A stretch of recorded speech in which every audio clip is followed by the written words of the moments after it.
നമസ്കാരം, ഞാൻ ശാലിനി. പ്രധാന വാർത്തകൾ. റബ്ബർ മരങ്ങൾക്ക് റെയിൻ ഗാർഡ് ഇടൽ. കർഷകർക്ക് സബ്സിഡി നൽകാൻ റബ്ബർ ബോർഡ് തയ്യാറാകുന്നില്ല. വർഷങ്ങളായി നൽകിയിരുന്ന സബ്സിഡി നൽകാത്തത് കേരളത്തിലെ റബ്ബർ കൃഷിയെ തകർക്കാനെന്ന് കർഷകർ. സ്കൂളുകൾ തുറക്കാൻ 3 ആഴ്ച മാത്രം. സ്കൂൾ വിപണി സജീവമാകുന്നു. ബ്രാൻഡഡ് ബാഗുകൾക്ക് 600 രൂപ മുതൽ. ഓൺലൈൻ കച്ചവടവും തകൃതി. കാഞ്ഞിരപ്പള്ളി പഞ്ചായത്തിൽ മഴക്കാലപൂർവ്വ ശുചീകരണം തുടങ്ങി. പഞ്ചായത്ത് തല ശുചീകരണം തകൃതിയായി. പൊതു ഇടങ്ങളിലെ മാലിന്യം ഇല്ലാതാക്കും. ശുചീകരണം ഈ മാസം 20 വരെ. വാർത്തകൾ വിശദമായി. റബ്ബർ മരങ്ങൾക്ക് റെയിൻ ഗാർഡ് ഇട്ട കർഷകർക്ക് തിരിച്ചടിയായി. സബ്സിഡി നൽകാൻ റബ്ബർ ബോർഡ് തയ്യാറാകുന്നില്ല. മഴക്കാലത്ത് മികച്ച ഉൽപാദനം പ്രതീക്ഷിച്ച് വലിയ തുക മുടക്കിയാണ് കർഷകർ മഴമറ ഇട്ടത്. വേനൽക്കാലത്തെ ഉൽപാദനം കുറഞ്ഞ സാഹചര്യത്തിൽ മഴക്കാലത്ത് പരമാവധി ഉൽപാദനം കൂട്ടാം എന്ന പ്രതീക്ഷയിലാണ് റബ്ബർ കർഷകർ റബ്ബർ മരത്തിൽ റെയിൻ ഗാർഡ് പിടിപ്പിച്ചത്. കൂടിയ വിലയ്ക്ക് പശയും പ്ലാസ്റ്റിക്കും വാങ്ങിയാണ് റെയിൻ ഗാർഡ് വെച്ചത്. റെയിൻ ഗാർഡിന് സബ്സിഡി കിട്ടുമെന്ന പ്രതീക്ഷയിലാണ് കർഷകർ ഇതെല്ലാം ചെയ്തതെങ്കിലും വർഷങ്ങളായി നൽകി വന്നിരുന്ന സബ്സിഡി ഈ വർഷം റബ്ബർ ബോർഡ് നൽകിയില്ല. കേരളത്തിലെ റബ്ബർ കൃഷിയെ തകർക്കാൻ റബ്ബർ ബോർഡ് മനഃപൂർവ്വം ശ്രമിക്കുന്നതിന്റെ ഭാഗമായാണ് സബ്സിഡി നിർത്തിയതെന്ന് കർഷകർ ആരോപിക്കുന്നു. വടക്കുകിഴക്കൻ സംസ്ഥാനങ്ങളിലെ റബ്ബർ കൃഷിയെ പ്രോത്സാഹിപ്പിക്കാൻ ടയർ കമ്പനികൾക്കൊപ്പം ചേർന്ന് റബ്ബർ ബോർഡ് പ്രവർത്തിക്കുകയാണെന്നും കർഷകർ ആരോപിച്ചു. റബ്ബർ ബോർഡിന്റെ ഈ നിലപാട് മാറ്റണമെന്നും റെയിൻ ഗാർഡ് സബ്സിഡി ഉടൻ നൽകണമെന്നും ആവശ്യപ്പെട്ട് കർഷകർ സമരത്തിലേക്ക് കടക്കുമെന്ന് കർഷക കോൺഗ്രസ് ജില്ലാ സെക്രട്ടറി എബി ഐപ്പ് പറഞ്ഞു. ഈ പ്ലാസ്റ്റിക്കിനും പശയ്ക്കും ഉൾപ്പെടെ വലിയ തോതിൽ വില വർദ്ധിക്കുകയും റബ്ബറിന്റെ വില വർദ്ധിക്കാതിരിക്കുകയും ചെയ്യുന്ന സാഹചര്യത്തിൽ ഈ പറയുന്ന റബ്ബർ ബോർഡിന്റെ സബ്സിഡി ഉണ്ടെങ്കിൽ മാത്രമേ കർഷകർക്ക് മഴമറ ഇടുന്നതിന് സാധിക്കുകയുള്ളൂ. കേരളത്തിലെ റബ്ബർ ഉൽപാദന മേഖലയിലെ ഉൽപാദനം കുറച്ചുകൊണ്ടുവരുവാൻ റബ്ബർ ബോർഡ് ആസൂത്രിതമായ ഒരു ശ്രമം നടത്തുകയാണ്. ഇത് നോർത്ത് ഈസ്റ്റ് സംസ്ഥാനങ്ങളിൽ വ്യാപകമായി കോടികൾ മുടക്കി റബ്ബർ കൃഷി വ്യാപിപ്പിച്ചതിൻ്റെ ഗുണം ഈ പറയുന്ന ടയർ കമ്പനികൾക്ക് ലഭിക്കണമെങ്കിൽ കേരളത്തിലെ റബ്ബറിൻ്റെ ഉൽപാദനം വലിയ തോതിൽ കുറയേണ്ടതുണ്ട്. അതിനുവേണ്ടിയുള്ള ഒരു ആസൂത്രിത ശ്രമമാണ് കേരളത്തിൽ നടത്തിക്കൊണ്ടിരിക്കുന്നത്. News bureau, Kottayam. പുതിയ അധ്യയന വർഷം ആരംഭിക്കാൻ ആഴ്ചകൾ മാത്രം ബാക്കി നിൽക്കെ സ്കൂൾ വിപണി ഒരുങ്ങിക്കഴിഞ്ഞു. കഴിഞ്ഞ മാസം വിപണികൾ ആരംഭിച്ചിരുന്നുവെങ്കിലും കനത്ത വെയിൽ കച്ചവടത്തിന് തിരിച്ചടിയായി. ബാഗുകളുടെയും കുടകളുടെയും വലിയൊരു നിര തന്നെ കടകളിൽ എത്തിയിട്ടുണ്ട്. ചെരുപ്പ്, ഷൂസ്, ബാഗ്, കുട തുടങ്ങിയവയുടെ നീണ്ട നിര തന്നെ ഇത്തവണയും സ്കൂൾ വിപണിയിലുണ്ട്. സാധാരണ ബാഗുകൾക്ക് 300 രൂപ മുതലാണ് വില. ബ്രാൻഡഡ് ബാഗുകൾക്ക് 600 രൂപ മുതലാണ് വില. ബാഗുകളിൽ കാർട്ടൂൺ കഥാപാത്രങ്ങൾ തന്നെയാണ് ഇത്തവണയും താരം. പെൺകുട്ടികളുടെ പ്രിയ കാർട്ടൂൺ താരങ്ങളായ സിൻഡ്രല്ല, യൂണിക്കോൺ, ഡോറ ബുജി, ആൺകുട്ടികളുടെ പ്രിയ കാർട്ടൂൺ താരങ്ങളായ സ്പൈഡർമാൻ, മിക്കി മൗസ്, കൂടാതെ കൊറിയൻ സംഗീത ട്രൂപ്പായ BTSന്റെ ചിത്രങ്ങൾ പതിച്ച ബാഗുകൾക്കും ആവശ്യക്കാരുണ്ട്. പ്ലെയിൻ പ്രിന്റഡ് ബാഗുകളും വിപണിയിൽ പ്രമുഖനാണ്. ആനിമേഷൻ ചിത്രമുള്ള 3D ബാഗുകൾക്ക് 850 രൂപയ്ക്ക് മുകളിലാണ് വില. ബ്രാൻഡ് മാറുന്നതിനനുസരിച്ച് ബാഗുകളുടെ വില 2000-ന് മുകളിലെത്തും. സ്കൂൾ വിപണി പ്രതീക്ഷിച്ച് കൂടുതൽ സ്റ്റോക്കുകൾ കടയിൽ എത്തിച്ചിട്ടുണ്ട് എന്ന് വ്യാപാരികൾ പറഞ്ഞു. നല്ലൊരു സീസൺ പ്രതീക്ഷിച്ചാണ് ഞങ്ങൾ പാലായിലെ വ്യാപാരികൾ സീസൺ കണക്കുകൂട്ടി സ്റ്റോക്കെല്ലാം ചെയ്തിട്ടുണ്ട്. കളേഴ്സാണ് മെയിൻ പ്രാധാന്യം. പിള്ളേരെല്ലാം നോക്കുന്ന നല്ല കളേഴ്സ്, പ്രത്യേകിച്ച് ഫ്ലോറസൻ്റ് ആയിട്ടുള്ള കളറുകൾ. വലിയ കുട്ടികളെല്ലാം ഫ്ലോറസൻ്റ് കളേഴ്സ് നോക്കി സെലക്ട് ചെയ്യുന്നുണ്ട്. പർപ്പിള്, വൈൻ കളറ്, ആ രീതിയിലുള്ള ഷെയ്ഡുകൾ ഏറെ വന്നിട്ടുണ്ട്. ചെറിയ കുട്ടികൾക്ക് എന്തായാലും നല്ല കളേഴ്സ് ഉണ്ട്. ഇപ്പോഴത്തെ കാർട്ടൂൺ കഥാപാത്രങ്ങൾ, റോസനും മിക്കി മൗസും എല്ലാ ടൈപ്പ് ഡിസൈൻസും ഉണ്ട്. പൂപ്പിക്കൊടയിൽ നന്നായിട്ട് ചെയ്തിട്ടുണ്ട്. നല്ലൊരു സീസൺ പ്രതീക്ഷിക്കുന്നു. നല്ലൊരു ക്ലൈമറ്റ് ആയിരിക്കും. ബാഗ്, കിറ്റ്, പൗച്ച് എന്നിവ അടങ്ങുന്ന കോംബോകളും വിവിധ ബാഗ് കമ്പനികൾ നൽകുന്നുണ്ട്. അതേസമയം പൊതുവിപണിയോടൊപ്പം ഓൺലൈനിലും കച്ചവടം തകൃതിയാണ്. ആളുകൾ കൂടുതലായി ഓൺലൈൻ പ്ലാറ്റ്ഫോമുകളിൽ നിന്ന് സാധനങ്ങൾ വാങ്ങുന്നത് ചെറുകിട കച്ചവടക്കാർക്ക് ഭീഷണിയാകുന്നതായും വ്യാപാരികൾ പറയുന്നു. ഇന്ത്യൻ നിർമ്മിതിക്ക് പുറമെ ചൈനീസ് ബാഗുകളും വിപണിയിൽ സുലഭമാണ്. കനത്ത ചൂടിൽ ആൾക്കാർ പുറത്തിറങ്ങാൻ തയ്യാറാകാത്തത് കച്ചവടത്തെ ബാധിച്ചിട്ടുണ്ടെങ്കിലും പുത്തനുടുപ്പും ഫാൻസി ബാഗും കളർഫുൾ കുടകളുമൊക്കെയായി വ്യാപാരികൾ കാത്തിരിക്കുകയാണ്. കുടകളൊക്കെ പുതിയ പുതിയ ഐറ്റങ്ങൾ വന്നിട്ടുണ്ട്. നല്ല ഡിസൈൻ വന്നിട്ടുണ്ട്. പിന്നെ കുട്ടികളൊക്കെ വരുന്നുണ്ട്. ഒന്ന് നോക്കി അവർ ഇഷ്ടപ്പെട്ട ഒരു ഫോട്ടോയായിട്ടാണ് വരുന്നത്. അതനുസരിച്ചുള്ള ഡിസൈൻ ഞങ്ങൾ കൊടുക്കുന്നുണ്ട്. ട്രോളി സ്കൂൾ ബാഗുകളും ഇത്തവണ ഡിമാൻഡ് കൂടിയിട്ടുണ്ട്. കുട്ടികളുടെ ചുമരിലെ ഭാരം കുറയ്ക്കുമെന്നതാണ് ഇവയ്ക്ക് പ്രിയം കൂടാൻ കാരണം. News bureau, Pala. കാഞ്ഞിരപ്പള്ളിയിൽ മഴക്കാലപൂർവ്വ ശുചീകരണം ആരംഭിച്ചു. കാഞ്ഞിരപ്പള്ളി പഞ്ചായത്ത് പ്രസിഡന്റ് KR തങ്കപ്പൻ ശുചീകരണം ഉദ്ഘാടനം ചെയ്തു.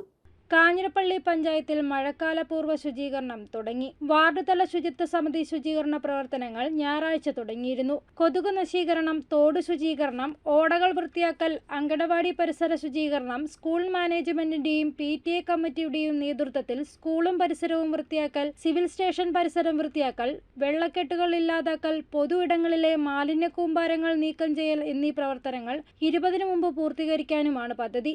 കൂടാതെ മത്സ്യമാംസ വ്യാപാരം നടത്തുന്നവർ സ്ഥാപനവും പരിസരവും വൃത്തിയാക്കി സൂക്ഷിക്കണമെന്ന് അറിയിപ്പ് നൽകി.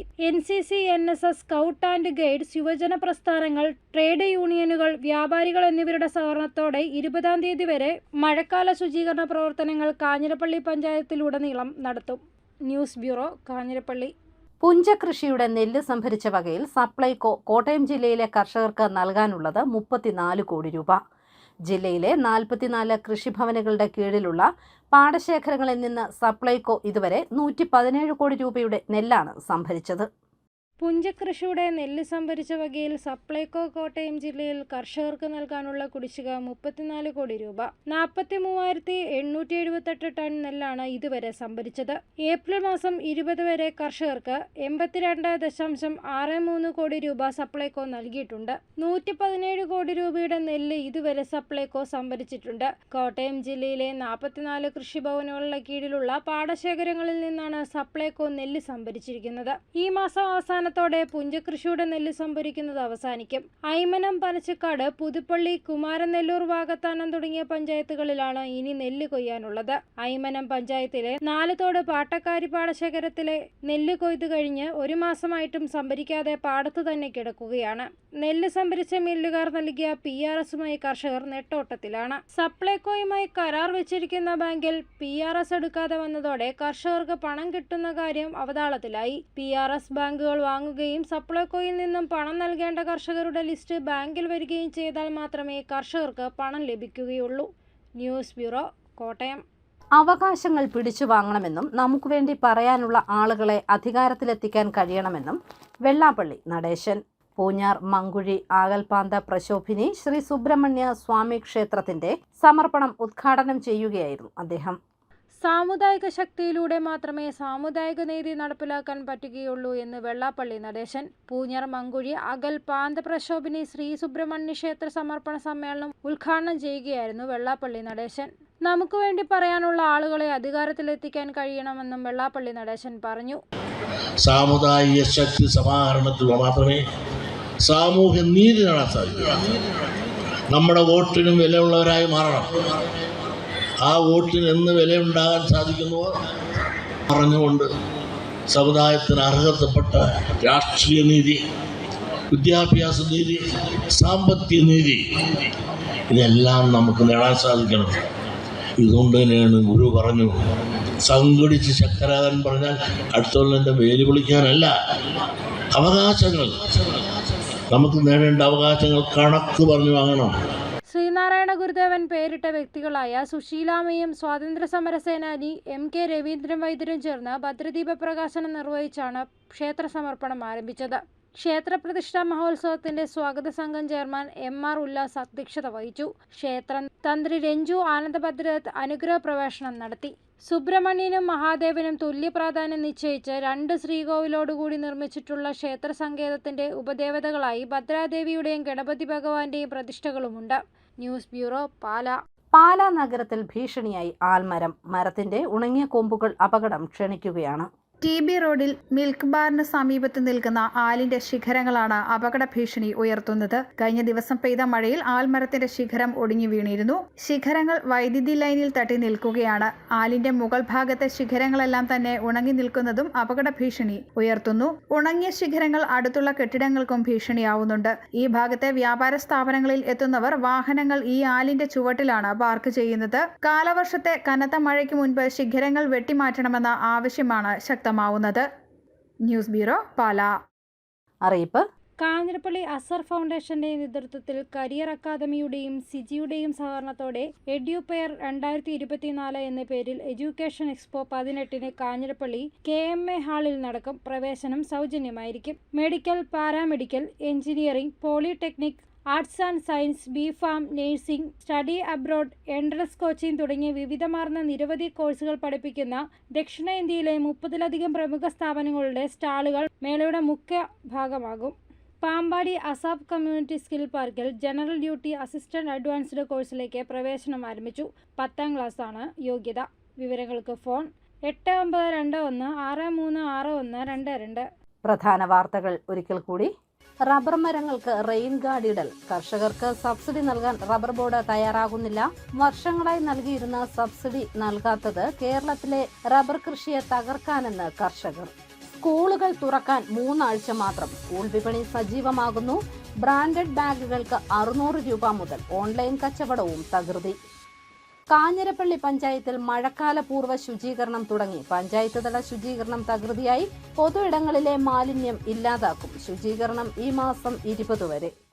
ഈ ബുള്ളറ്റിൻ പൂർണ്ണമാകുന്നു. നമസ്കാരം.